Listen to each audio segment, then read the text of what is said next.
Now, while Battlefield 2042 is getting a whole lot better and is heading in the right direction, it still, well, struggles with some huge balancing issues. And one of those issues is the G57 pistol. The best and if not the most overpowered weapon on the game that I don't really see a whole lot of people using. And to top it all off, one of the DICE developers actually wanted to buff this. Yes, buff it.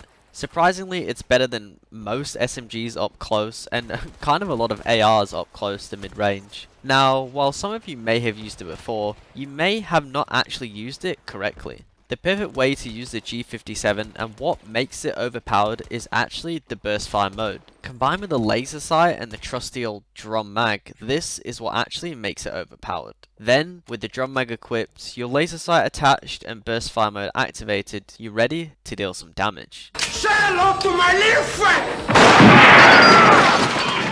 Memeing aside, the G57 actually is unironically better than a lot of SMGs, and it shows where DICE have gone wrong with taking away the headshot multiplier of the SMG. Now currently the G57 does more headshot damage than an SMG, has more hip fire, basically the same fire rate and maybe less recoil. And in my opinion, it's something they need to look at, maybe nerfing, not buffing, or at least bringing the SMGs back level with it, because right now the SMGs are just totally useless. Now with this information at your hands, do what you wish, but I recommend that you abuse and use this weapon while you can before they nerf it, or maybe they'll even buff it, and when they do, you'll be an absolute machine, wiping people off the maps that are actually quite a lot better now, surprisingly, but that's for another video. And to get it into burst fire, by simply pressing V if you're on keyboard and mouse, or if you're on controller, you need to aim down sight and then press down on the D-pad.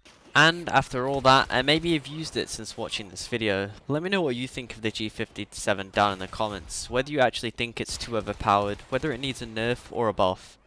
But if you need any helps on what other best weapons are, or maybe you need some help with aiming, then the videos on screen should be able to help you.